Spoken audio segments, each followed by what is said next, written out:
Welcome to the Payneless Flipping Podcast, where we bring on experts in the real estate industry to help you make your flipping journey and your investing journey painless. That's what we want. We want you to be able to take the expert advice that you get from others so you don't have to fail and learn all this awesome stuff on your own. We want you to learn from the experts. So today I have Anash on here, who is from Canada. I just moved here, and I'm excited to have him on here because he is an expert. He does rentals, he does the property management, he does it all. So we're going to let him give us his insights and his information on real estate. And Anash, tell us a little bit about who you are. For those of you, the audience that don't know who you are, tell us a little bit about yourself. Awesome. First of all, thanks so much for having me here, Nathan. Looks like I'm probably the first Canadian guest you got, so lucky me. Right. That's cool. It. Awesome. Thanks for the intro. Yeah, like you said, I am very much involved in investor myself. I've involved in property management, and I'm also very deep into how we can automate and scale your property management is where I come from. Funny story how I got it. When people ask me, what was your background? 7 years ago, I'm probably building airplanes. I used to build business aircrafts myself for Bombardier and Airbus, and look what I'm doing now, nothing to do with it. But it's a small side hustle that has changed and got me to really start multiple business within real estate and happen to work with multiple, real estate folks within Canada, US, and now operate business with my software business and the property management business in Canada, US, and Europe and Asia as well. So it's pretty much where I'm at. And my whole idea is pretty much to help people to how to scale and automate the business and automate their property rental business and go from there. That's incredible. So let's dissect that really quick. So you were building airplanes at first? Is that what you're saying? Yeah, by trade or by profession or by my engineering, I'm an aerospace engineer. I used to work for Bombardier. We used to actually was part of the first to build a flight of Global 7000, the first flight we ever built. That's the most expensive business aircraft currently right now. I was part of the team to build that first flight. And happened to work for Boeing and Airbus as well. And but I've got business genes in me. My dad is a businessman. I've seen him as a businessman throughout my life. So I know that at one point I want to stop working for someone else and stop doing something. Doesn't mean that I'm not going to get back to aerospace. Maybe my next business is going to be in aerospace. I'm not sure. Wow. But yeah. Was that a passion of yours to get into that, or what made you decide to go into that field in the beginning? My passion was manufacturing. I was very fascinated about how these things are built and how heavy manufacturing is happening. So that got me into my undergrad in mechanical engineering, and I did my master's here in Canada. I worked in car manufacturing initially, but then I was always very fascinated about bigger machines. So again, I got an opportunity to aerospace, got into that, and it was awesome. You always see airplanes parked in the runway, but you never have to think that you would probably be sitting under it and working and building it on a day-to-day basis. So it was very fascinating and very interesting. If I have to dig deeper, I can go deeper. But then if you ever work in aerospace, next time you will have a hard time sitting inside a flight because you'll be looking at all the wrong things that's going on. Yeah, I bet. Well, so if I'm assuming, I don't know much about aerospace engineering, but I'm assuming you're making good money at the time. So when you went to real estate, was it more about the money, making more money? Was it about the freedom? Like, what made you want to go off? Because I'm sure you enjoyed your job and you're making good money. So I guess what made you decide to take the leap out of there? Yeah, money in aerospace is absolutely great. Like you make a lot of money. Plus, it's long hours for sure. It's all hourly, so you make contracts, and you have a lot consulting in aerospace. It makes a lot of money. I did that for a long time as well. But what really drove me to real estate is essentially my passion to have something my own, and flexibility and be my own boss. I like to have my team. I used to lead a team of about 40 plus people in my aerospace. So I have brought in that, and I managed to bring in my manager at that time as my business partner in my current business and all the business I have. Wow. So we're doing this together. So I pulled him out, and it's purely that we were doing some side hustles while doing the aerospace job. So our jobs used to be about 13 to 14 hours a day, and we come back from that, and then we actually it was the COVID time that really got up. We actually helped a lot of students and people who came up here with housing, etc. That was a simple start. There was a lot of folks who was doing Airbnb, did not have no business. A lot of folks who lost jobs during that time. a lot of people sitting at home doing nothing. So we kind of activated all these folks. Airbnb houses, we convert them to good, safe quarantine places. All the folks sitting at home, we made them to cook home food, subscription-based home food.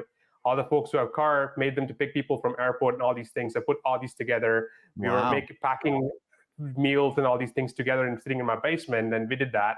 And I think within a year time, we actually ended up helping probably about 6,000 to 7,000 folks doing that, and we made a good money to start our own business. So we didn't have to put a single money to start my business.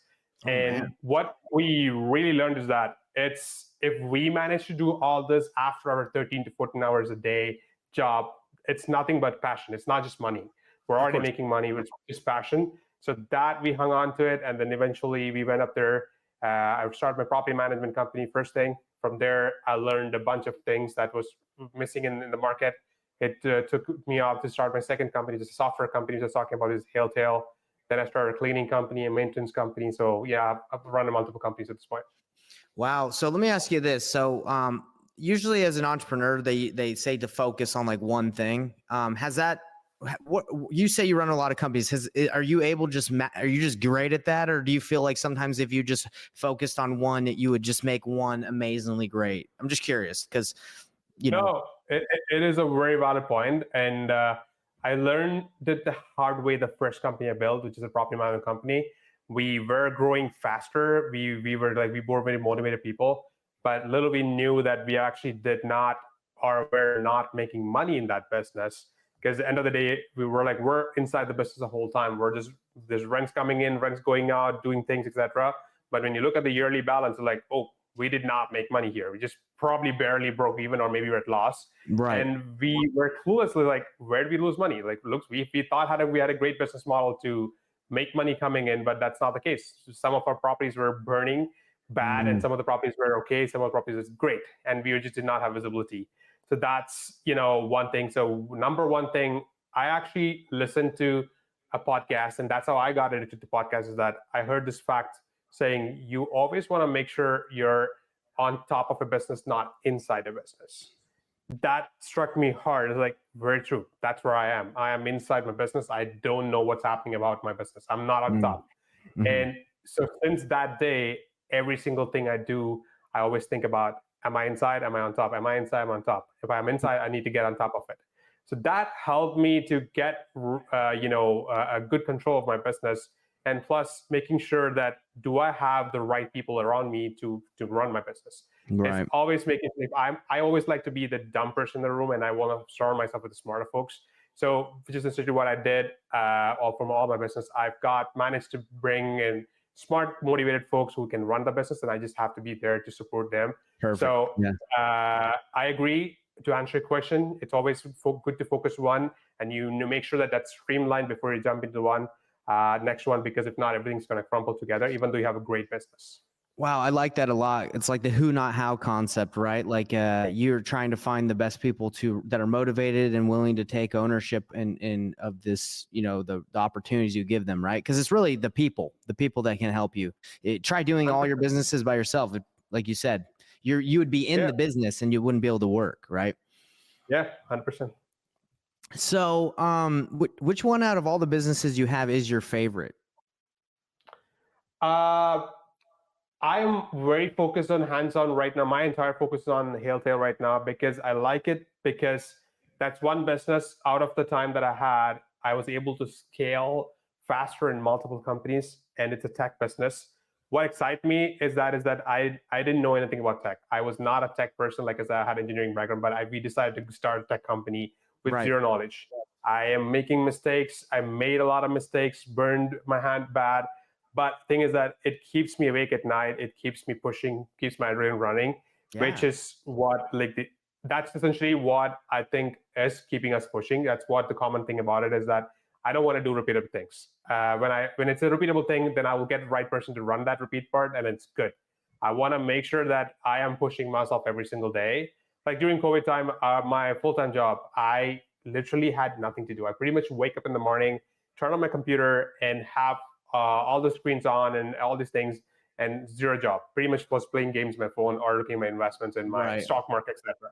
And I felt like this is waste of talent. I know I have a talent in me and I don't want to waste it. It's easy money. You just turn on the computer, sit in front of it all the morning till evening, and at the end of the day, you probably have about, end of the month, you probably have about $5 to $6 check in your bank account, nothing to do. Just sit and you can do whatever you want. Is that the property management business you're talking about? Is that what? No, it was the full-time, the aerospace job I was talking about. Okay, that's what you're okay. Because aerospace was dead during COVID. There was absolutely nothing. So we didn't have any job, but the companies cannot lay us off. It's just there's always us. So we have zero work to do. So then you were like, well, let me side hustle and let's figure out. And that's why you did it. Okay, that makes complete sense. I didn't know if during that time you were busy doing the work. I'm super busy. And then you did all that side stuff. Okay, that makes sense. Yeah. So we started doing the side hustle things just a little bit before COVID. And this was the motivation for me to go full time. It was like, I am wasting my talent here. So we already have a side to get going, which is going pretty well. Let's do a full time because that makes sense. That's a good feeling to have something that is going well. So you're like, hey, let's continue to do this. If we put more gas on the fire, it's going to just explode. That's good. I like that. Yeah. Because a lot of people, they don't have anything going and they're like, let me go full time. Maybe that will work. And sometimes it works out, sometimes it doesn't. It's a leap of faith, but you had that proof of concept at least, which is great. I had this, I think, sorry. Go ahead. Thing, and a lot of people actually go through this, and I talk about this quite a lot of time, is that a lot of people look for perfection. Like they all want to start in a perfect way, but over the time running multiple businesses, what I've learned is that start crappy. Like you gotta start crappy. It's okay. Nobody's not gonna know what you're doing. Nobody would care what you're doing. End of the day, they would care if you're doing well. They will care. No one's gonna know if not. Probably your mom, dad, aunt, uncle will know that you're probably doing some crappy job at that. But you're innovating. You're pushing yourself. That's the great part. So start crappy, and you will find a way to streamline it. And the amount of things that you will learn throughout the way is unbelievable. Amazing. Because look, like me, not knowing you completely well, we've met a couple times before, but I would say, okay, aerospace engineer, super smart, right? Like you, I would say like you can't start anything crappy, right? Just from my thoughts, I'm sure a lot of people are listening to this are like, what? This guy's super smart. There's no way he could fail, right? I'm assuming like that's what some people are going to think, but you're telling me you failed a lot and you had to start crappy in order to learn. Is that true? I still fail every single on my day. I've no problem in admitting that. I still fail. We still make a lot of mistakes. When we started, first of all, when we started the tech company, we didn't know, like, do we hire someone to build our product? Because we know we have a product in mind. We went with some contractors. They built something. We went and designed something completely very great without even doing actual customer interview. And then we all got that. And we understood, okay, all this need to go to garbage. And, all the money we spent on and time was wasted. When actually had our first employee came in, he's like, I can spend 3 months to fix what you already built, or I can spend 2 weeks to build exactly what you build and go from there. What do you want me to do? So that was the reaction. So my simple policy here, or my simple philosophy that I teach myself, or I'm probably going to teach my kids, is that you have to make mistakes. You're allowed to make mistakes. The only thing which puts you different from you and a loser is essentially how you wake up and walk from there. Are you going to walk backwards? Are you going to walk forward? And how well are you going to walk is the only thing that matters. You can make hundreds and hundreds of mistakes. It's okay. And that's what I like podcasts, because you listen to all these brilliant people who have done amazing things in the world. They share the mistakes they've done. So you don't have to go make the same mistakes that others have done. Go make your own mistake and just avoid all the done mistakes. So that's what I like about podcasts. That's what I like about talking to people. No, I like that for podcasts as well, because you get a little bit more of the story, get to know a little bit more about what's going on. Do you feel like social media is not detrimental, but it is dangerous, because a lot of times you just see the wins, or you see the results versus the journey? Because you could right now, you could say, hey, my tech company is doing amazing, and everyone just sees that on a post, but they don't know the full story. And so do you feel like sometimes social media can be dangerous because of that, and people are comparing and stuff like that? It's good and bad, I would say. So there's a good thing, for example, someone sees that, then they're motivated to give it a try. So that's there for sure. But the bad thing is that they think everything is so easy. And if they fail once, what they're gonna think is that, oh shit, this is not meant for me. I don't think I have it in me. I got to go back to my full-time job, and they just left. They think others have achieved that in a year or two, and in the first try, that's not the case. So I just hope the social media is great. I just hope and I love and follow people who actually shows the actual dirty path on the way, the bumpy ride. I love those folks because they're the actual folks who are showing the right reality. No, I agree. I agree with you because it is true. My journey on entrepreneurship, yours, like it's true. Like no one goes in immediately starts in a super profitable business. I mean, you hire the wrong people. You get you get shafted sometimes on contracts. You think something's going to turn out and it doesn't turn out the way. So anyway, I appreciate you being kind of laying that out there for us. So right now in your business, so you're enjoying the tech company and it helps people, you're saying, with their personal own property, and they can just input their properties in there and manage everything from there. Is that what the software does? So we've got a different approach. We have a customizable software. And we focus on it's meant for everyone, but our bread and butter is focused on people who has let's say a portfolio of 50, 60, 100 properties plus. Okay. Because those are the folks. There's a bunch of softwares great for mom and pops who have about 2 to 3 to 5 properties. It's great. You can do that in spreadsheets also, depending on how good of a time you have, or you want to go to a property manager, etc. That's a different case. We focus on folks who have a 50 to 60 plus, because that's when the stage you get to a point where you're past your passion. Now you have a business. Yeah. Because otherwise you're just doing a passion work, and then sometimes there's a point where, you know what, I'm tired of this. I'm gonna go back. I don't think I have a passion here. You get to a 60 to 70 portfolio property. That means you have a legit business. You have done this and you're in repeated mode. Now you need a process and you need a system in place where you can scale. And that system, I was there at that point where I've gone past my passion. Okay, I've got a business. Now what? I couldn't find anything which helped me to streamline my business. And that's the gap I found. And that's what I build as well. So I built my tech company from my own experience and my pain point. And so that's why I could relate. And it's helpful because for me to test my platform, I didn't have to go anywhere else. I just have to use my own business to test it out. And we took my sweet time. It's okay because it helped me to scale my business. And then very recently we started to sell to other folks. Do you find it difficult to educate people on how to use the software? It is there, but it's when I think about it, there's different kind of people. Then our idea is it doesn't have to be very, very advanced tech. Things can be done in a very simple way. Excel sheets works. A lot of bigger enterprise company runs on Excel sheets. It works great. It's just that you need to have a process in place. Similarly, what we're doing, our approach is not to have a great complicated tech, to have a simple tech which could be available for anyone who actually kind of come in and be able to understand the thing.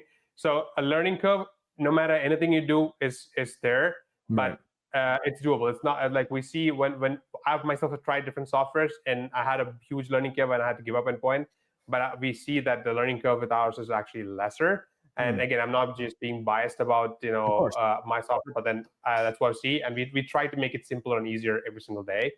I use this example all the time. You have a regular car or you get a Formula One car. If you sit in a Formula One car and if you don't know how to operate the steering wheel of a Formula One car, that's just a piece of iron and sitting in me. You can't perform in that car. That car is going to go as slow as or slower than a scooty that you own. Because you don't know how to run the car. So same thing. You just need to learn a little bit. There's going to be a learning curve in everything, but you really know what you can do with the software or the device you in front of you, then that's when the game starts really. I like that. So I'm curious, when you market to your specific avatar, the person that has 50 to 50 plus properties to use your software, is that difficult to find those type of people, or how are you finding that avatar to purchase your software? Majority comes through referral, so it's not really a lot of work for us to look out for folks. So obviously, we do a little bit of outbound reach out, cold calls, all these things are there. But then majority of our leads comes in, referral or inbound.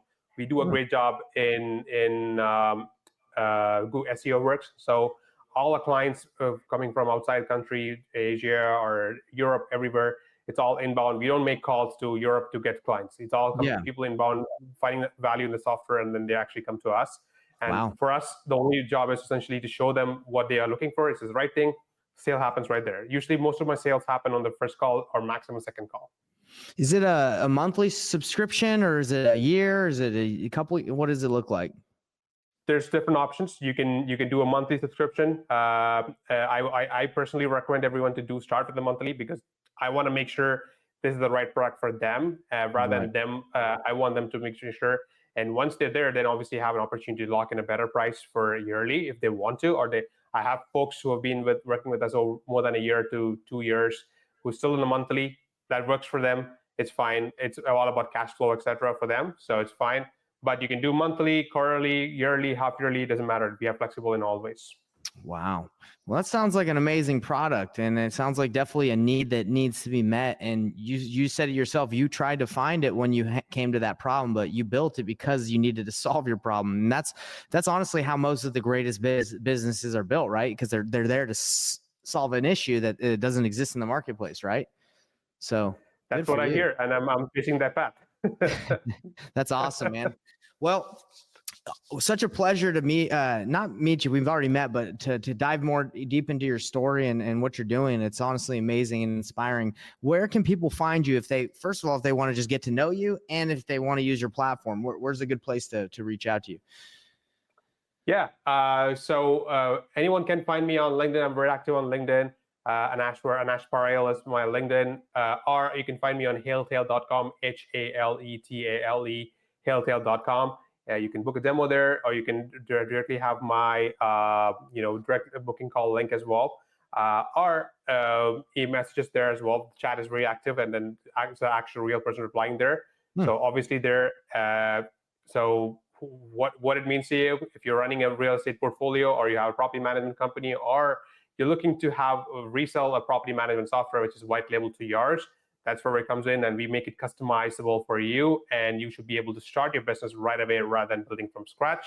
And we save you a ton of time, and money is what we do. So if you're interested to know about that, feel free. We can talk more. I'd love to know more about your business as well. Yeah, man, I love that.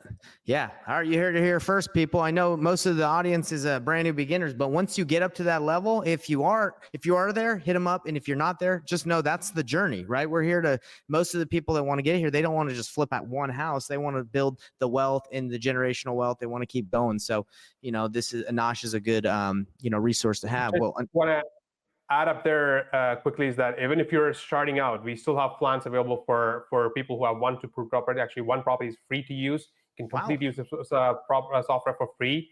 So even if you're managing 1 to 2 properties, you can start it. We have a small plan for small folks, because people who are investing and starting investment today, they're the folks who are becoming a bigger property manager or investor tomorrow. So we are very mindful about not omit that part. So anyone is welcome. It's just that when you need a customization, that's when you actually get there. But our idea is to get you to that spot the earliest possible. There you go. You heard it here. You heard it here first, folks. That if you even if you have 1 rental or 2, he's got you. He's got your back. He's got you taken care of. All right. Well, is there anything else you'd like to leave us with? Any advice or anything before we wrap up? The only thing which I would say is that if you're thinking of starting a business or investing, or wherever you are at the point of life you are, start it. Don't plan. Don't make a little plan. Start and plan, parallelly. Don't just make a plan and then go back to your 9 to 5. If you have the faith in yourself, do it. Believe in yourself enough. You are enough. Hey, let's go. I love that. It's true, everybody. Believe in yourselves. Anybody can do this. If me and Anash are here chatting, you can do it too. So talk to you guys later. Appreciate you guys tuning in. And Anash, I appreciate you being on with me. All right. Thanks for having me, Nathan. Cheers. Of course. Hey, everybody. What's up? It's Nathan Payne. And for the first time ever, we just released this insane training bundle that has literally everything that I've learned from doing a combined 4,000 deals in real estate, all from starting with absolutely no previous business background experience or any real estate experience. Plus, there's over $19,000 worth of free gifts that we're throwing in, all for an insanely low price. If you want to get your hands on this, be